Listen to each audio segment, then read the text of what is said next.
je serai mon propre mentor désormais. Voilà. Plus de mentor. Non, c'est pas la peine. Ce ne sont que des êtres humains. Elle n'a plus de mentor. Après Nicolas Sarkozy en 2007 et Jean-Louis Borloo depuis fin 2010, quelle leçon Ramayad a-t-elle tiré de ces derniers mois mouvementés? A-t-elle changé sa manière de faire de la politique? Cette semaine, nous déshabillons en tout bien, tout honneur, la nouvelle responsable du Parti radical qui nous a reçus dans son bureau, place de Valois. Ramayad, bonjour. Bonjour. Alors, votre actualité, comme on dit en ce moment, c'est la sortie de ce livre, ce plaidoyer pour une instruction publique. Alors, ce livre qui vous a valu quelques ennuis, puisque le philosophe Jean-Michel Miglioni vous a accusé de plagiat. On ne va pas refaire la polémique qui a un peu occupé les médias. Vous avez, vous, expliqué une erreur de forme en disant que vous étiez trompé dans la bibliographie. En fait, j'ai cité 3 fois une personne en pensant que c'était cette personne qui était concernée. En fait, c'était pas celle-là, c'était celui-ci. Voilà. Donc la prochaine fois, on le corrigera. Mais ça veut dire quoi? Ça veut dire que quand on est politique, on fait un livre comme ça, comment on fait? On lit, on compile de la documentation? Oui, c'est-à-dire, moi, je ne me fais pas aider. Donc je fais tout toute seule, du début à la fin. Et je n'écris qu'au mois d'août, puisque c'est la seule période de vacances que j'ai. Et donc je compile tout, je commande des livres sur Internet, je reçois tout et voilà, je compile tout ça avant l'été. Et puis ensuite, je lis tout ça les 2 premières semaines du mois d'août et puis je rédige les 2 semaines suivantes. Ah oui, donc c'était écrit rapidement.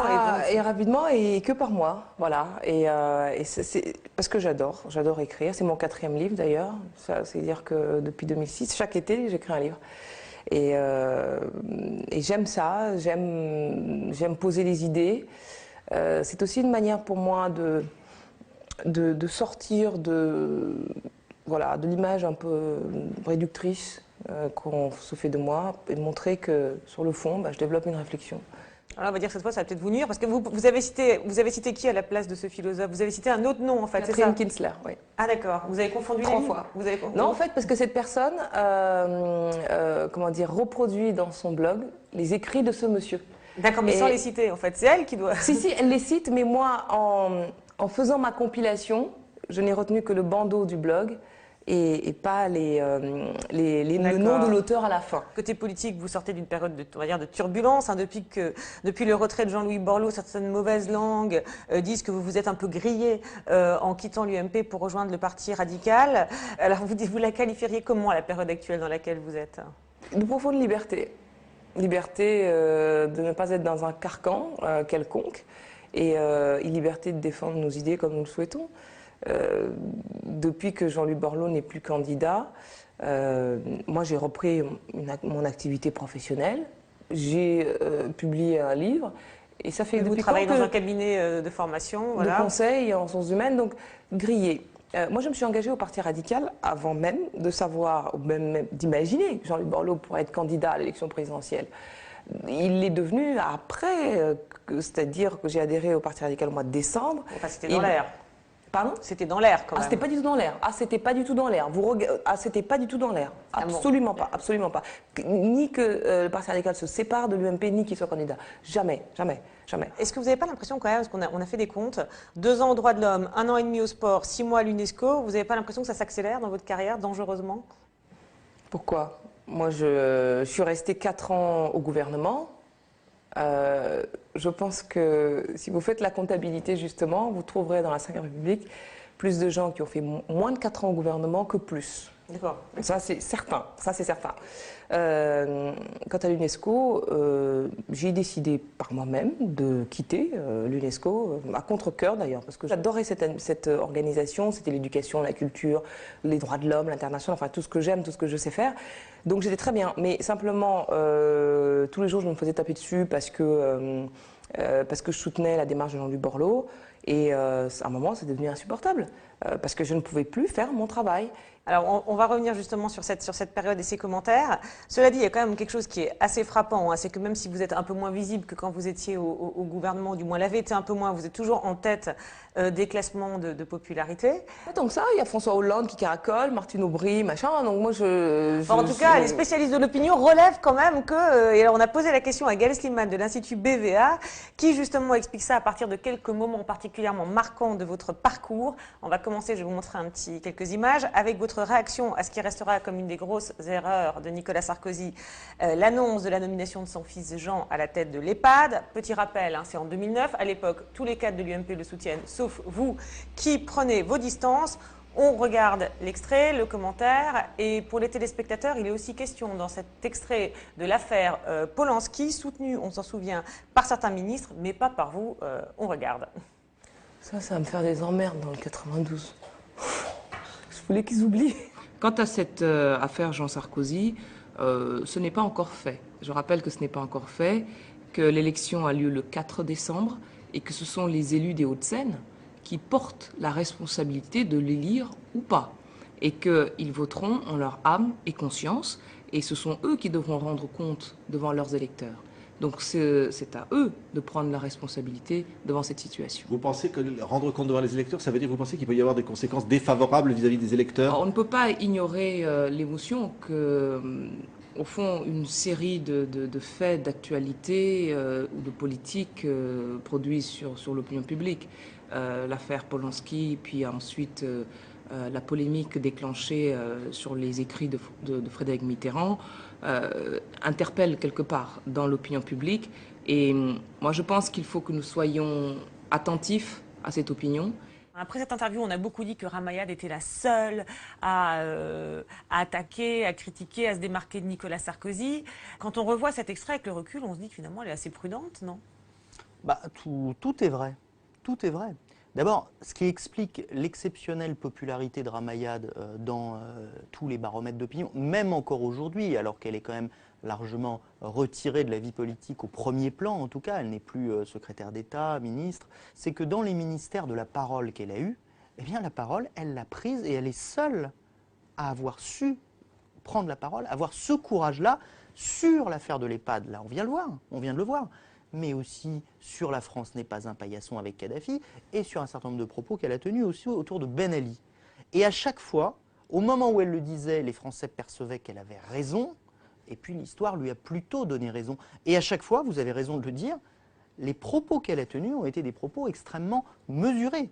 C'est-à-dire qu'à la fois, elle dit clairement que c'est en gros, elle le dit poliment, mais que c'est une énorme erreur en termes d'opinion publique, mais elle le dit avec courtoisie, sans offense pour Jean Sarkozy. Vous remarquerez d'ailleurs que pendant ces 4 années et demie, elle n'a jamais dit un mot de travers sur Nicolas Sarkozy. On ne peut pas en dire autant de certains des tout proches du tout premier cercle de Nicolas Sarkozy lui-même. Ramayad dit « ce n'est pas fait ». Elle est très claire quand elle dit cela. Elle signifie en cela qu'un Nicolas Sarkozy qui a dit très fermement qu'en aucun cas, jamais il ne reviendra en arrière, eh bien, peut changer d'avis. Et c'est ce qui a d'ailleurs énormément vexé le chef de l'État dans cette affaire, qu'elle puisse suggérer qu'éventuellement les choses n'étaient pas données. Alors, il y a un moment où certains ont considéré qu'elle avait été là pour le coup vraiment beaucoup trop loin. C'était en 2010, d'ailleurs juste avant de quitter le gouvernement, lorsqu'elle revenait sur le discours de Nicolas Sarkozy concernant l'homme africain prononcé à Dakar quelques années plus tôt. Senghor, on lui a fait pendant longtemps un procès parce qu'il avait prononcé une phrase qui était que la science pour l'Occident et l'instinct pour l'Afrique. Vous vous souvenez, je ne me souviens plus de la formule exacte. Il y avait eu un malentendu, évidemment, parce que c'est pas ça qu'il voulait dire. Il voulait pas dire que les Africains n'avaient pas d'intelligence. Donc vous voyez, même Senghor n'a pas échappé. Vous défendez Sarkozy? Non, je défends pas Sarkozy. J'explique que Sarkozy n'est pas un Africain. Sarkozy n'est pas un Africain. Et je alors, vous parle de... Il n'y a pas besoin d'être africain pour être choqué par ce genre de phrase. Moi, je pense que non seulement l'homme africain est entré dans l'histoire, mais il a même été le premier à y entrer. Parce que j'en connais la culture. Vous l'avez dit à Sarkozy, ça? J'ai pas à dire à Sarkozy, je suis pas son professeur. Qu'est-ce que vous voulez que je fasse? Que je saute sur la tribune et que je gifle le président de la République? après avoir tenté de le défendre, pof, elle change complètement de pied et elle prononce cette phrase qui est quand même incroyable, quoi. Non. Non? Non. Ah non, je vais pas les gifler le président. Non, Ça fait mais pas. non, mais c'est normal. On a oublié Ah, d'accord. qu'un homme politique pouvait s'exprimer normalement. Il n'y a rien de choquant dans son propos. Et surtout, vous aurez vu que pendant un long moment, elle défend Nicolas Sarkozy en expliquant que certes, elle n'est pas du tout d'accord avec ce qu'il vient de dire, comme une très large majorité de Français d'ailleurs, mais qu'en même temps, elle ne veut pas l'accabler. Elle en appelle même à Senghor pour justifier les propos que peu de gens ont justifié, de Nicolas Sarkozy sur l'homme africain. Est-ce qu'il n'y a pas un petit calcul, du coup, quand on voit ça, on se demande s'il n'y a pas un petit calcul de sa part, quoi. Je le défends un peu, peut-être même hypocritement pour dire que j'ai défendu, et puis pof, je décoche ma petite flèche, comme ça, je m'assure ma notoriété. Alors, on ne peut pas le savoir, je ne suis pas dans le cerveau des hommes politiques. Ce que je sais, c'est que si c'était le cas, ce serait assez efficace, puisque, là, je ne sais pas si on le verra dans les extraits, mais il y a une autre... quelque chose de fréquent aussi chez Ramayad, qui a une propension à dire quelque chose et puis ensuite à euphémiser dans plusieurs émissions. Et si on lui prête des calculs stratégiques ou tactiques, on pourrait se dire qu'elle a comme ça pu dire ce qu'elle avait à dire aux Français et donc elle y aura gagné dans l'opinion publique, et puis qu'ensuite elle fait un rétropédalage dans certains médias pour dire non, mais j'ai pas voulu dire ça, ou je l'ai pas dit comme ça, ou je l'ai pas dit, pour donner des gages eh bien, à l'entourage du chef de l'État et lui dire bah non, tu vois, finalement, je ne suis pas une si grande opposante que ça. Voilà, alors il dit quand même que vous êtes super prudente. Mais dans ce que vous dites, parce que là on a repris 2 moments où vous avez été qualifié de quelqu'un comme étant très très imprudente, prenant de grands risques, et finalement vous êtes très prudente. Oui, moi j'ai, enfin, à part sur le paillasson Kadhafi, toutes les autres histoires, de l'EHPAD jusqu'à l'homme africain, j'ai jamais eu le sentiment d'avoir dit quelque chose de scandaleux. J'étais pas venue dans ces émissions pour parler de ces choses-là. Sur l'EHPAD, j'étais venue parler du Tour de France dont on révélait le tracé cette année-là, donc j'étais vraiment pas venue pour ça. Je suis venue parler de dopage et tout ça, et de Mont Ventoux. Et puis pour l'homme africain, j'étais vraiment venue pour parler sur mon parcours, etc., l'Afrique, la France. Bon. Et chaque fois, c'est parti tout seul. Et puis, on en a fait tout un ramdam. Et puis, je me suis rendu compte que, bon, feignons d'être organisateur de tout ça. Mais je vous assure que sur l'affaire de l'EHPAD, enfin, il a raison. J'étais très prudente. Je n'ai pas eu le sentiment d'avoir dit quelque chose de scandaleux. Je n'avais pas du tout suivi cette affaire-là de très près, puisque j'étais dans le tour. Vous faites le lien entre l'affaire, c'est vrai qu'on se dit, mais pourquoi elle mélange parce que je résumais, parce que c'était le point d'actualité au terme de 2 semaines de polémique. Moi, j'arrive là comme... Enfin, j'étais dans mon esprit beaucoup plus sévère avec l'affaire Polanski, où là, il y avait quand même une histoire de viol d'une petite fille. Et je ne comprenais pas pourquoi tous les intellectuels parisiens montaient au créneau pour défendre Polanski. Ouais. Et cette affaire d'EHPAD... La seule chose que j'ai dite, c'est attention à l'opinion publique. Et c'est vrai ce qu'il dit qu'il en a voulu, Nicolas Sarkozy, pour l'effronterie, de dire que ce n'était pas encore fait? Ils m'en ont tous beaucoup voulu de cette histoire d'EHPAD. À ma grande surprise, c'était beaucoup plus violent que pour l'affaire Kadhafi, par exemple. Ah bon? Parce que dans l'affaire Kadhafi, oui, j'avais le soutien de certaines personnes de la majorité, même Nadine Morano, vous vous rendez compte? À l'époque où elle était encore on va voir on va comprendre pourquoi vous dites même. On va comprendre pourquoi vous dites même. Où elle était gentille. Et donc, l'affaire de l'EHPAD, ça a été extrêmement violent. J'ai dû faire enfin, j'ai reçu des coups de fil de tout le département des Hauts-de-Seine. Et là, j'ai vraiment eu peur parce que je me suis dit, mais qu'est-ce que j'ai pu dire de si lourd et de si grave? Je n'étais pas venue pour critiquer. Oui, j'étais venue juste pour dire, faisons gaffe quand même. Et comme il dit, finalement, vous prenez toujours soin de ne pas dire du mal de Nicolas Sarkozy, ce que tous n'ont pas toujours respecté. Mais alors pourquoi ça s'est passé comme ça? Est-ce que vous avez une explication? Pourquoi est-ce que vous avez suscité tout ça? Mais je n'ai jamais dit de mal de Nicolas Sarkozy, c'est la vérité. Je ne dirai jamais de mal de lui parce que quelles que soient les différences qu'on peut avoir par la suite sur la question des idées, j'oublierai jamais que c'est lui qui a fait de moi un membre du gouvernement à 30 ans. Ça n'arrive pas tous les jours, bon sang. Mais oui, mais alors pourquoi ils vous en ont tous voulu sur ce coup-là? Si vous avez été prudente, tout en improvisant, en fait, vous êtes prudente dans l'improvisation. Donc vous analysez, vous dites attention. Parce que j'ai regardé Jean Sarkozy comme un responsable politique. Je ne l'ai pas vu comme le fils du président. Voilà. C'est quelqu'un que je côtoie dans le département, qui serre des mains, qui va sur des marchés, et d'ailleurs qui fait Oui, tout ça c'est très aussi bien. au département où vous êtes Dans les Hauts-de-Seine. Et moi, j'évoquais le responsable politique qu'il est. Quand à un moment donné, là, il y a un remous aussi fort qui interpelle dans la République scolaire que nous sommes.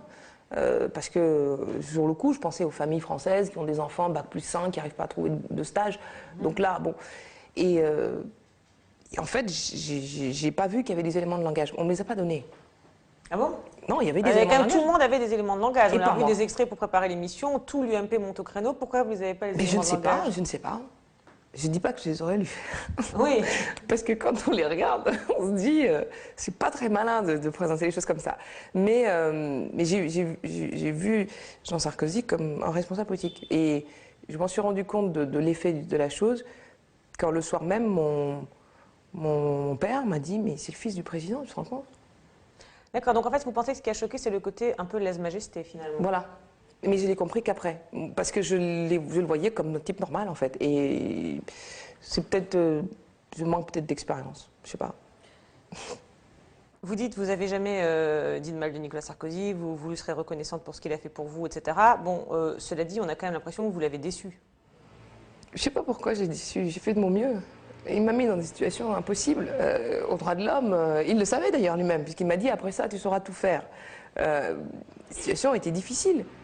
Et j'étais chargée de défendre les droits de l'homme, alors qu'on pas mal de dictateurs défilaient à Paris. C'est compliqué. Après, au sport, on m'a mis avec un ministre de tutelle qui m'avait accueilli au gouvernement en 2007 d'une manière dont je m'étais pas remise. Et même si j'avais essayé d'ensevelir tout ça au fin fond de moi, bon, voilà, c'était quand même ça. Et lui-même, après, Nicolas Sarkozy m'a dit, c'est vrai que je t'ai mis avec des ministres de tutelle qui étaient les plus durs qui soient. Bon, voilà. Vous dites, j'ai fait ce que j'ai pu, mais vous pensez que vous l'avez déçu ou pas? Vous avez des éléments ou pas? Je crois que je ne l'ai pas déçu, non. Je crois qu'il aurait fait exactement comme moi. Simplement, et là, il est dans la posture du président. Donc il ne peut pas laisser faire, ne serait-ce que pour les autres. Certains disent d'ailleurs, ça a été, vous l'avez évoqué dans plusieurs interviews, qui vous fait des appels, qui vous a fait quelques appels du pied. Vous l'avez d'ailleurs bien souligné en disant oui, il m'a peut-être fait des appels du pied. Moi j'avais dit. Non, enfin on a cru comprendre que il m'a félicité pour mon travail à l'UNESCO. J'étais super contente parce qu'après pendant des mois, la majorité a expliqué que je ne mettais pas les pieds à l'UNESCO et puis. Et puis Borloo se retire et le lendemain, en fait, j'étais formidable à l'UNESCO. C'est la politique. Je ne m'habituerai jamais à ça, mais ça fait partie. Et donc là, vous avez des contacts avec lui, là, aujourd'hui, récemment? Non. Non. Le président, c'est pas un copain, on tape pas à la porte comme non, ça. Non, mais salut. il pourrait, je sais pas. On sait, par exemple, on a vu dans la presse qu'il cherchait des jeunes femmes pour incarner la diversité, comme Salim Massa, une fille de Harki. Alors on se dit, il cherche des remplaçantes pour incarner la diversité. Peut-être qu'il pourrait essayer de reprendre contact avec vous. Pas pour la diversité, je pense pas. Parce que pendant 4 ans, je me suis évertuée à lui démontrer, peut-être qu'à lui, que j'étais pas là pour ça. D'accord. En tout cas, il cherche quelqu'un pour remplir cette fonction, visiblement. Bah, qu'elles y aillent. mais ça ne donnera rien de bien, rien de bon. Pourquoi? Au début, c'est super. La droite vous accueille à bras ouverts, et puis vous êtes donc un symbole, une icône, on vous met des mots plus grands que vous sur le dos, on vous dit que vous n'avez pas le droit d'échouer, que vraiment vous symbolisez la banlieue, la France de la diversité. Vous ne comprenez pas tout ça, ce que ça veut dire, mais c'est comme ça. Et puis, tant que c'est l'état de grâce, tout va bien. Puis à partir du moment où vous commencez à parler, à exprimer votre avis, alors je ne vous parle même pas de critiquer, là on se rend compte que vous parlez, que vous avez un cerveau, et là ça pose des problèmes. Ça commence à poser des problèmes, jusqu'à ce que ça clash, quoi. Voilà. D'accord, parce donc que vous êtes là pour un symbole. Aux nouvelles venues, ouais. si elles veulent rester, surtout de la boucler. D'accord, mais si elles veulent exister, peut-être pas. Ah, alors ce sera le risque et périls. Mais la diversité, elle est là quand elle est silencieuse et discrète. Vous avez dit tout à l'heure, même Nadine Morano. Alors certains ont pu se demander qu'est-ce que ça veut dire, ce même Nadine Morano. C'est vrai, c'est quelqu'un qui a eu la dent particulièrement dure contre vous. C'est vrai aussi que c'est quelqu'un qui est arrivé comme vous en 2007, un peu dans le sillage de Nicolas Sarkozy. Et on a l'impression effectivement qu'elle a du mal à comprendre ce qui vous motive. Je vous repasse un petit extrait d'une interview, sa réaction après que vous ayez quitté l'UNESCO. On regarde. Je crois tout simplement qu'elle n'avait pas d'autre choix dès lors qu'elle ne respectait pas le devoir de réserve que se doit tout ambassadeur. Eh bien, elle a décidé de démissionner, donc c'est son choix. Vous lui aviez déjà donné ce conseil, hein, il me semble, au mois de novembre 2009. Soit on se tait, soit on s'en va. C'est ce qu'elle fait aujourd'hui, finalement, c'est assez logique. Non, là, c'était lorsqu'elle était membre du gouvernement. C'est une autre chose. C'est-à-dire que lorsque vous êtes membre du gouvernement, vous devez respecter la cohésion de l'équipe gouvernementale. Si vous n'êtes pas d'accord, vous faites le choix de partir, mais vous ne pouvez pas ne pas être en désaccord et rester dans un gouvernement. Ça n'est pas possible. Alors, elle part, elle ne va pas n'importe où. Là, elle était ambassadeur. Borloo. Elle était ambassadeur, donc elle était comme tous les ambassadeurs. Elle devait respecter cette obligation de réserve. Elle ne le faisait pas, donc elle a démissionné avant d'être démissionnée. Voilà, l'UMP, elle n'aurait pas obtenu ce qu'elle souhaitait. Elle a décidé de partir vers le parti radical. C'est un engagement que je respecte, mais en même temps, je crois qu'il ne faut pas qu'elle oublie que si elle a pu faire ce parcours politique, c'est parce que Nicolas Sarkozy lui en a donné tous les moyens. Alors vous avez dit vous-même, hein, oui c'est vrai, d'ailleurs je n'oublie pas, il m'en a donné tous les moyens. Ah, Nadine Morano, le chic à la française. Oh, c'est pas gentil ça. Ah, mais attendez, excusez-moi, mais c'est un acharnement depuis 4 ans, Nadine Morano. Et pourquoi? Je sais pas, demandez-lui. Depuis 4 ans. Elle est au premier rang dès qu'il y a un truc pour décerner ses phrases. C'est impressionnant. Peut-être parce qu'elle est arrivée comme vous derrière Nicolas Sarkozy et qu'elle ne comprend pas votre attitude, quoi. Elle se dit, il faut être plus reconnaissant que ça. Mais je suis reconnaissante vis-à-vis de Nicolas Sarkozy. Je ne vois pas le rapport entre l'UNESCO et Nicolas Sarkozy. Et puis elle invoque un droit de réserve. Ouais. Écoutez, je vous rappelle, quand cette fonction, ce poste m'a été proposé, je l'ai d'abord décliné. J'ai remercié énormément parce que c'est un gros poste et tout. Mais j'ai d'abord décliné. Parce que mon père étant diplomate lui-même, je savais que quand on est diplomate, il y a un devoir de réserve. Et moi, je ne voulais pas arrêter la politique. Donc il fallait bien que je continue à m'exprimer dans la vie politique française. On m'a dit, mais non, tu pourras continuer à en faire. Regarde Roger Carucci. Qui est ce on? C'est Claude Guéant. D'abord. Regarde Roger Carucci. Et après, pardon? Après, le président lui-même. Regarde Roger Carucci, il est ambassadeur de l'OCDE, il fait de la politique, il se présente aux élections. D'ailleurs, on va le nommer secrétaire départemental du 92, qui est le poste le plus politique qui soit. Et donc j'ai dit, vous êtes sûr? C'est quand même bizarre. Bon, mais si, on est sûr, on est sûr. Bon, et si ça va pas, je pourrais partir. Oui. Voilà. Alors, évidemment, à ce moment-là, ni Claude Guéant, ni moi-même imaginions que Jean-Louis Borloo allait se mettre en mouvement pour la présidentielle, comme je vous le disais tout à l'heure. Donc, on estimait du côté de chacun que tout allait se passer normalement. Oui, ce serait une liberté de parole dans le cadre de l'UMP. Dans le cadre de l'UMP, évidemment. Moi, je pensais aussi, même si ce sera toujours un peu décalé, je pensais quand même que on allait rester dans ce cadre-là. Je ne pensais pas du tout qu'il y aurait tout ça après. Donc j'en ai tiré les conséquences. Et alors elle dit quand même autre chose, c'est que si vous avez quitté l'UMP, c'est que vous n'avez pas obtenu ce que vous vouliez à l'UMP. En clair, ce qu'elle dit, c'est que si vous aviez eu ce que vous vouliez aujourd'hui, hein, je crois... Je souhaite à Nadine Morano de ne jamais être en difficulté. Vraiment. Parce qu'à ce moment-là, elle se demandera où sont les amis pour la soutenir. Vous voyez, c'est important en politique. Voilà. Mais c'est vrai que vous n'aviez pas eu ce que vous vouliez à l'UMP, parce que je crois que vous vouliez effectivement un poste de secrétaire général de l'UMP chargé de la cohésion sociale. Vous ne l'avez pas eu. Si vous l'aviez eu, vous défendriez Nicolas Sarkozy aujourd'hui? Il ne s'agit pas de poste. Il s'agissait d'idées. Alors pourquoi ils disent tous que c'est des postes? Mais parce qu'ils ont. C'est comme quand ils disent un ambassadeur, on lui a dit qu'elle avait un devoir de réserve. C'est pas la vérité, c'est tout. Enfin, pourquoi vous la prenez en flagrant délit de dire une chose alors que la réalité était inverse? Peut-être qu'elle n'était même pas au courant. Peut-être qu'elle n'était pas au courant, oui, peut-être. Peut-être qu'elle ne sait pas qu'on vous a dit que vous pourriez parler à l'UNESCO. C'est le genre à prendre les éléments de langage avant de parler, vous savez. Mais ce que je veux dire par là, c'est que moi, je travaille, c'est Xavier Bertrand, secrétaire général de l'UMP, qui m'avait dit travaille sur les questions de jeunesse. Ça a commencé comme ça, les questions de jeunesse. Ouais, mais après, il y a eu Copé. Avec Bertrand, Non, ça se passait mais- bien. Avec Copé, ça se passait moins bien. Et d'ailleurs, c'est moi qui suis allée voir Bertrand parce qu'on me reprochait de jouer perso. Donc, je suis allée voir le collectif pour apporter ma contribution. Et là, Xavier Bertrand me dit, bah, pourquoi pas la jeunesse, personne ne veut travailler dessus. Et puis c'est compliqué, les jeunes, tout ça. Bon. Donc j'y suis allée comme on envoie quelqu'un en casse-pipe. Pour le collectif, pour éviter ce type de remarques de tel ou tel. Et puis effectivement, la direction change. Je propose à Jean-François Copé de continuer ce que j'ai commencé avec Xavier Bertrand, en élargissant aux questions d'éducation et de cohésion sociale. Il n'a pas voulu. Mais je ne me suis pas contentée de ce refus. C'est qu'au même moment, il préférait lancer le débat sur l'islam, promouvoir les députés Que vous avez critiqué pour le coup. voilà, d'une certaine droite. En clair, vous vous dites c'est un problème politique, et eux ils disent en fait Ramayad elle est capricieuse. C'est ce qui a beaucoup été dit, ce qu'on a pu lire, pas forcément au micro, mais et voilà. Mais on ne quitte pas un parti sur un caprice. C'est trop grave, c'est trop lourd. Je ne sais pas si on est vraiment capricieux. On peut, hein, on en a vu faire des caprices Non, parfois. oui, mais il y en a plein qui font des caprices, mais on ne dira pas d'Alain Juppé ou de Michel Alliot-Marie qui font des caprices, voyons. Mais je pense que quitter un parti, c'est un acte tellement lourd que cela ne peut pas relever du caprice.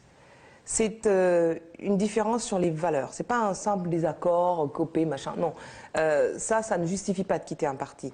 J'ai vu qu'il y avait une orientation stratégique qui avait été entamée avec le discours de Grenoble, qui trouvait là son paroxysme à ce moment-là, et j'en ai tiré les conséquences. Voilà. On va arriver justement à ce moment où vous avez quitté le parti. La manière dont vous l'avez dit, juste avant, il y en a une autre qui a une liberté de parole en ce moment. Je voulais vous faire réagir à ça. C'est Rachida Dati. François Fillon, c'est le Premier ministre de la France. Ben moi, je suis choquée qu'au lieu de s'occuper des Français, de leurs difficultés, d'aller sur le terrain, moi, je suis une fois par semaine en France, au nom de ma famille politique, pour expliquer l'action du gouvernement. Alors, il est en Corée, au Japon, c'est un Premier ministre qui n'a jamais autant voyagé. C'est bien d'aller parler aux Coréens, aux Japonais, c'est mieux de s'occuper des Français, je crois, et surtout en ce moment. Donc, moi, je suis choquée qu'il soit plus préoccupé par son avenir personnel. Alors, ce qui l'a conduit à vouloir se présenter aux législatives à Paris, moi, je vais vous le dire, parce que maintenant, il faut aussi dire les choses. La première, c'est qu'il a dit, notamment à des ténors de la majorité, c'est qu'il allait être battu dans la Sarthe. Il suffit de le vérifier, et il a eu effectivement des éléments pour cela, en disant j'allais être battu dans la Sarthe, il vaut mieux que j'aille ailleurs. Et la deuxième chose, c'est qu'il a dit je veux une circonscription sans électeurs et acquise à la droite. Donc c'est facile, voilà. Ce qu'est le mépris et pour la démocratie et pour les électeurs. Voilà. Et ça continue comme ça. Alors au début, elle faisait à la lettre ce que lui demandait Nicolas Sarkozy. Aujourd'hui, on voit qu'elle est passée dans le camp des rebelles. Quand vous l'entendez, vous dites vous êtes un peu pareil. Vous pourriez dire des choses pareilles ou pas du tout? Je ne sais pas quoi dire parce que je ne me sens pas concernée par cette discussion. Oui, c'est une bagarre entre elle et François Fillon. Ils se battent tous les deux pour un fromage. Et je trouve ça désespérant pour notre famille politique, en fait. C'est-à-dire ces divisions-là. Moi, elles auraient du sens si c'était la confrontation de deux projets, mais pas quand c'est des ambitions personnelles qui s'entrechoquent, en plus deux personnalités qui ne sont pas vraiment miséreuses. D'accord. Bon. Vous avez évoqué la décision lourde de quitter l'UMP. Et c'est vrai qu'à ce moment-là, on peut dire que vous avez pris des risques en avril, de suivre Jean-Louis Borloo. Mais alors, ce qui est incroyable, c'est qu'on vous connaît votre franc-parler, on vous attendait la fleur au fusil, très catégorique dans ce que vous dites. Et là, incroyable, vous êtes d'une grande retenue. Et là, c'est une autre facette de Ramayad, toujours analysée par Gaël Slimane. Alors, Jean-Louis Borloo a annoncé hier soir qu'il quittait l'UMP. Est-ce que vous quittez l'UMP ? Moi, je suis le chemin emprunté par Jean-Louis, et j'invite d'ailleurs tous ceux qui sont en quête du même chemin d'espérance à le faire. Donc vous allez quitter l'UMP ? Je fais comme lui, exactement. Je suis solidaire et déterminé comme lui. Donc vous allez quitter l'UMP ? Oui, de toute façon, on n'était plus dans les organes exécutifs. Alors là, c'est un monument de langue de bois, mais incompréhensible. Oui, parce qu'elle quitte, elle suit Jean-Louis Borloo, elle soutient Jean-Louis Borloo, et puis elle ne quitte pas l'UMP. C'est-à-dire que si on écoute l'interview de Jacques Bourdin, on écoute l'interview. Non. Elle ne prononce pas le mot « je quitte l'UMP ». Elle ne peut pas le prononcer. Elle dit « je fais comme Jean-Louis Borloo ». Comme si elle avait peur d'une éventuelle entourloupe, si vous passez l'expression, de Jean-Louis Borloo qui, au dernier moment... Et que du coup, elle n'aurait pas prononcé le mot fatidique. Pour le coup, elle a eu de l'instinct. Voilà, pour le coup, elle a eu de l'instinct, mais elle s'est trompée. C'était pas à ce stade-là que l'entourloupe aurait lieu. qui est pour vous le meilleur candidat de droite pour 2012, Nicolas Sarkozy ou Jean-Louis Borloo? Ça ne se... Ça ne se Désormais, quoi depuis hier soir, ça ne C'est clair. s'analyse pas de cette manière. Ben comment?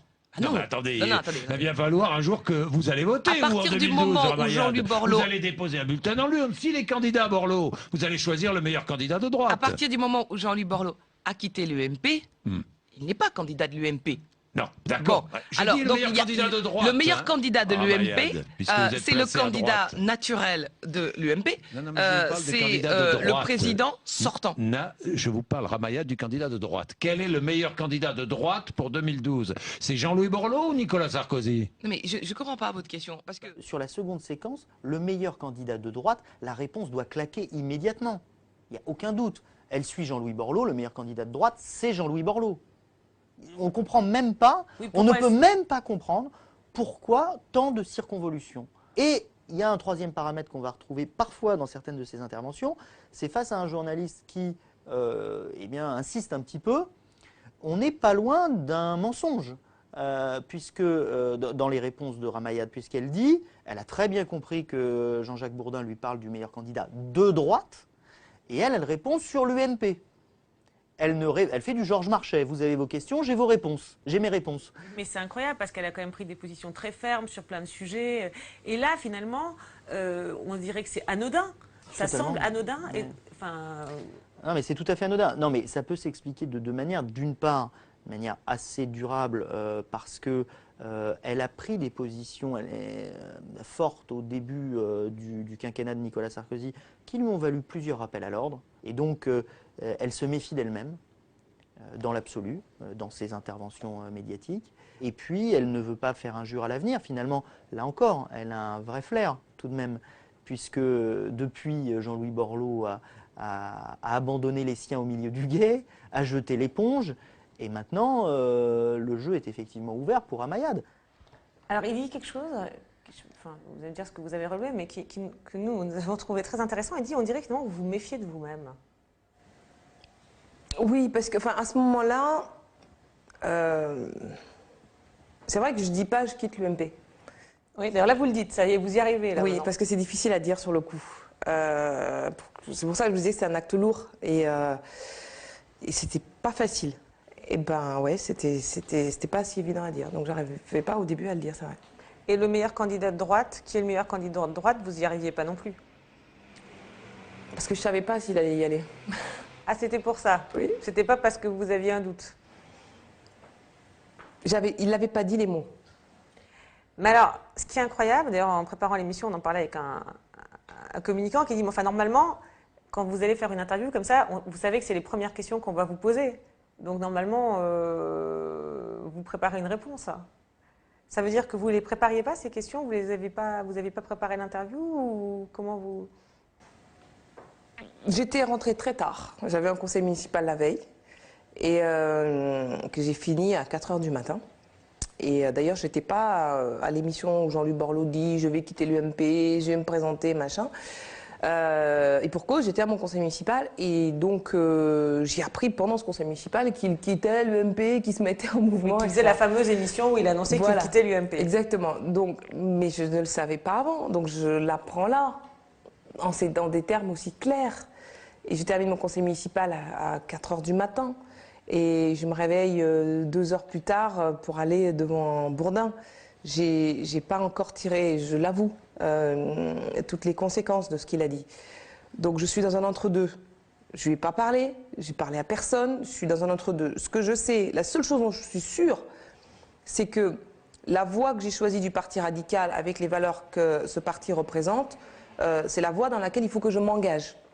Et ça, c'est la chose, parce que c'est une vérité depuis plusieurs mois déjà. Mais qu'il soit candidat, ça, j'ai pas la réponse. Oui, puis c'est ce que vous disiez finalement. Vous êtes allé au Parti radical sans penser. Finalement, certains ont dit Jean-Louis Borloo a été trop lentement. Pour vous, il a été trop vite. Oui, pratiquement. pour moi, j'ai dû gérer quelque chose qui n'était pas prévu. Dans mon agenda politique personnel, c'était pas du tout prévu. Indépendance, parce que pendant des mois, j'ai expliqué que j'étais dans les deux partis, il y avait double adhésion. Et puis tout d'un coup, paf, on sort de l'UMP, paf, Jean-Louis Borloo est candidat.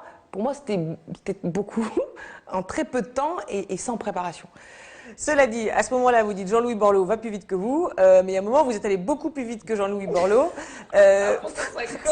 Voilà, il va falloir, attention, il va falloir discuter au Parti radical. Pour finir l'émission, je voulais vous montrer quelques autres extraits où là, vous êtes allé très vite. Il va être question de Jean-Louis Borloo et ça commence fin septembre, lorsque vous annoncez vous-même que Jean-Louis Borloo sera candidat à la présidentielle. C'est sur Canal+, et c'est commenté par le publicitaire Gilles Masson. Il me l'a dit qu'il était candidat. Il vous a dit quoi? Vous avez dit à Delahousse, il me l'a dit. Nous, enfin, pas moi. Non, mais vous savez. Non, vous savez. attendez, vous avez dit, il me l'a dit. Voilà, Oui. non, vous le maintenez, il vous l'a dit. Oui. Il est candidat. Vous l'avez dit. À moi et à d'autres. Ah oui. Il est candidat. Non, mais Donc, vous il l'avez va dit qu'il l'être. était candidat. D'accord. Oui, mais c'est pas nouveau ce que. Ah, il est n'y a candidat. pas de scoop là. Hein. Borloo ne sera pas en tête au premier tour. Donc vous Mais allez qu'est-ce que vous en savez? participer Pourquoi à la vous- réélection de Nicolas Sarkozy. Pourquoi vous sifflez la fin du match avant qu'il n'ait commencé? Oui, j'y crois. Oui, j'ai envie qu'il soit au second tour de l'élection présidentielle. Oui, j'ai envie que les Français votent pour lui et lui fassent confiance parce qu'il incarne quelque chose qui est, j'allais dire, anti-système, qui ne ressemble pas aux autres. D'ailleurs, il ne ressemble tellement pas aux autres que les conservateurs l'avaient qualifié de zozo pour l'exclure de la course de Matignon. Donc, oui, les Français ont le droit légitime de donner sa chance à quelqu'un qui a fait ses preuves sur le terrain, qui a des choses à dire, qui représente une nouvelle offre On ne politique. trouvera pas mieux que vous comme porte-parole. Hein. Elle est très offensive, très mordante, très incisive. Donc on a envie de la suivre. Elle emporte quand même l'adhésion. Il n'empêche que, pour un spécialiste de la communication, elle commet 4 erreurs. Elle commet 4 sorties de route. La première, c'est qu'elle annonce « il me l'a dit ». On se doute bien que c'est à Borloo d'annoncer sa candidature. Et donc pour le coup, Denisot reprend en disant « je vous annonce que Borloo est candidat ». C'est une première bourde énorme. La deuxième bourde, c'est que on n'est pas sûr que Borloo lui ait dit au final, a posteriori, parce qu'il ne se présente pas. La troisième bourde, c'est qu'elle essaye de se rattraper en disant attendez, c'est pas un scoop. Si, c'est un sacré scoop. Donc c'est une troisième sortie de route. Et la quatrième sortie de route, c'est qu'elle ressort un acronyme qui n'était pas très sympa pour Borloo, qui était Zozo. Le porte-parole n'a pas à dire Zozo en parlant de son. Elle dit on le on le traitait les de Zozo. conservateurs le Mais traitaient voilà. de Zozo. Donc c'est incroyable parce qu'elle est emportée par sa fougue, qui est très convaincante, mais elle fait quand même en permanence des sorties de route. Qui, quelque part, décrédibilise un peu sa stature de femme politique. C'est-à-dire que le gap entre la popularité et la crédibilité de femme d'État est beaucoup trop fort aujourd'hui. Donc elle doit vraiment pouvoir essayer de combattre ça. Et ce que vous appelez donc ces sorties de route, c'est des choses qui l'empêchent justement de réduire ce fossé entre les deux, c'est ça? Absolument. Les sorties de route, en général, la rendent très populaire, mais créent une méfiance de son camp et du camp adverse qui est vraiment extrêmement forte. Alors, quelque temps, donc là, visiblement, effectivement, mauvais pronostic. Borloo n'est pas candidat, contrairement à ce qu'avait annoncé Ramayad. Et elle est interrogée sur le sujet quelques jours plus tard sur France Inter. Ça y est, vous avez compris aussi la raison majeure de son jet d'éponge? Oui, j'ai compris les explications qu'il a données, des raisons manifestement politiques liées à la montée des extrêmes, des populismes, liées à une crise qui nécessite évidemment une sorte d'extrême prudence. Il anticipe aussi sans doute une recomposition de l'échiquier politique à un moment donné et souhaite que le Parti radical et tous ceux qui se reconnaissent dans ses valeurs soient un pôle de stabilité. Est-ce que vous avez l'impression qu'elle croit en ce qu'elle dit et que le message est convaincant? Mais non, mais elle n'est pas du tout convaincue. Ça se voit qu'elle n'est pas convaincue par les explications. Dans ses hésitations, dans la façon dont elle dit « j'ai entendu les explications », elle a entendu les explications, mais elle n'a pas entendu l'homme. On comprend qu'elle n'a pas compris ce choix que vient de faire Borloo. Quand elle dit c'est des explications manifestement politiques, bah oui, c'est un homme politique qui se présente à une élection politique, donc ça ne peut être que manifestement politique. Donc non, on sent qu'elle n'a pas compris le retrait de Borloo, c'est clair. Alors, juste pour comprendre, c'est-à-dire que vous dites, elle n'est pas à son niveau habituel, ou alors elle n'est pas bonne dans ce rôle de porte-parole d'un parti en déshérence, quoi, parce que le rôle ne lui correspond pas. Ramayad choisit des hommes, des personnes. Vraiment, je suis convaincu de ça. C'est-à-dire qu'elle n'a pas choisi l'UMP, elle a choisi Sarkozy, elle n'a pas choisi le Parti radical, elle a choisi Borloo, elle a choisi De Gaulle dans les citations sur son site. Et je pense que c'est vraiment quelqu'un qui a besoin de mentor, vraiment. Est-ce que c'est son jeune âge, est-ce que c'est, je ne sais pas, sa formation, mais elle a besoin de mentor. Et pour le coup, c'est quand même très déstabilisant d'être porte-parole d'un parti que dans le fond, elle n'a pas choisi. Elle avait choisi un homme qui ne se présentera pas. Bon, alors il y a deux choses. On ne va pas réagir sur le mentor, on réagira sur le mentor après. Il dit quelque chose, il a une analyse en disant, bon, vous faites des sorties de route, cette spontanéité, puis qu'à un moment, vous dites des choses qui ne sont pas, comment dire, dans les codes de la communication. Alors peut-être que tant mieux, d'ailleurs, vous allez peut-être trouver que c'est très bien. Il dit, ça joue favorablement sur votre popularité, mais en même temps, ça vous empêche d'accéder à une certaine stature. Qu'est-ce que vous en pensez? Oui, c'est en temps bien et pas bien. Ouais, sortie de route. Bon, je ne fais que répercuter ce que Jean-Luc Borloo, la semaine précédente, ici même, c'est-à-dire le dimanche précédant son retrait, lors du basculement du Sénat à gauche, on était là et il confirmait sa candidature. Donc, dans un contexte où tout le monde doute, où vous explique oh, il n'ira pas, etc., et que vous avez celui en qui vous avez confiance, qui vous dit si dans les yeux, expliquez-moi comment est-ce que vous pouvez lui douter. Vous ne pouvez pas douter en politique, vous n'avez pas le droit de douter en politique, il faut que vous soyez sûr de ce que vous faites. Et après, vous vous trompez, bah, tant pis. Mais, donc pour vous, ce n'est pas des sorties de route? C'est la vérité à ce moment-là. Et je suis sûre que Jean-Luc Borloo était sincère à ce moment-là.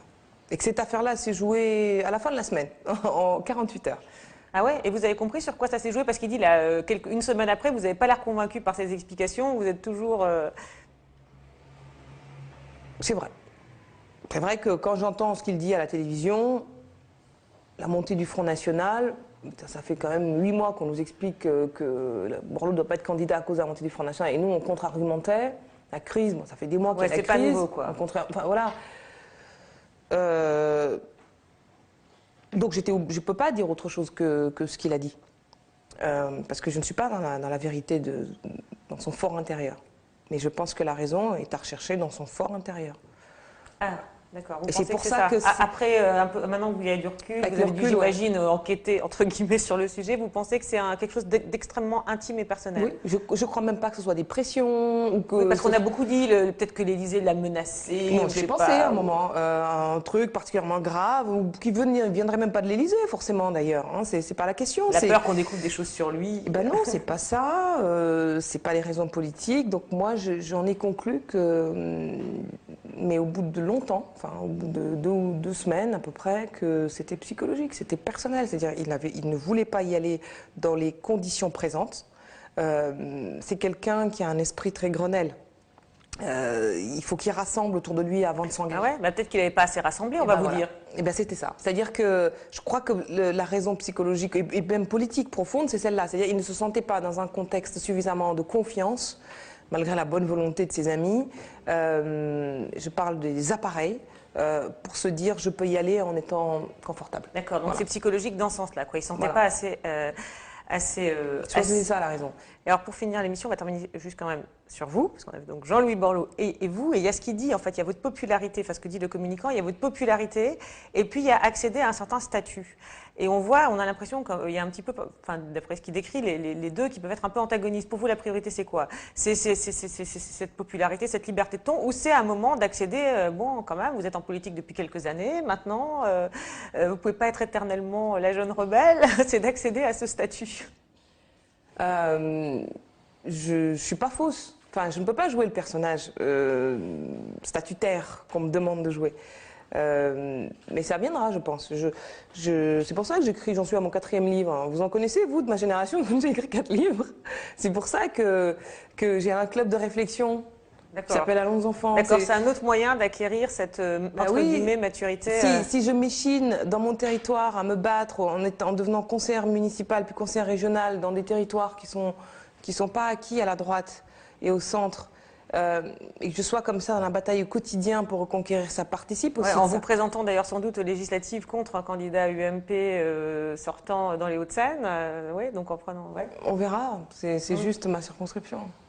Et il a dit, dernière chose, il dit, bon, vous avez adhéré à l'UMP pour Nicolas Sarkozy, après il y a eu Jean-Louis Borloo, vous avez besoin de mentors. Alors est-ce que c'est le cas? Et puis est-ce qu'ils vous ont déçu, du coup, ces 2 mentors? Est-ce que vous allez vous en chercher un 3e? Beaucoup, en fait. Bon, bah, dans ce cas-là, il vaut mieux ne pas en avoir. Non, mais vous en êtes de votre réflexion. De votre réflexion. Je serai mon propre mentor, désormais. Voilà. Plus de mentor? Non, c'est pas la peine. Ce ne sont que des êtres humains. Hein, et ça, c'est quelque chose que vous avez après le renoncement de Jean-Louis Borloo Non, mais même avant. Même avant. Peut-être pas au début, peut-être pas au tout début, mais même avant. Aussi fort soit-il, aussi puissant soit-il, ce ne sont que des hommes. Bon, Ramayad, son propre mentor, merci beaucoup pour cette interview. Merci. C'est pour ça que je ne peux pas soutenir moi. Tu dis, il y en a déjà un qui nous a fait dire plus au deuxième. Si elle a pu faire ce parcours politique, c'est parce que Nicolas Sarkozy lui en a donné tous les moyens. Elle est quand même largement retirée de la vie politique au premier plan, en tout cas. Au premier plan. La retraitée, j'ose pas.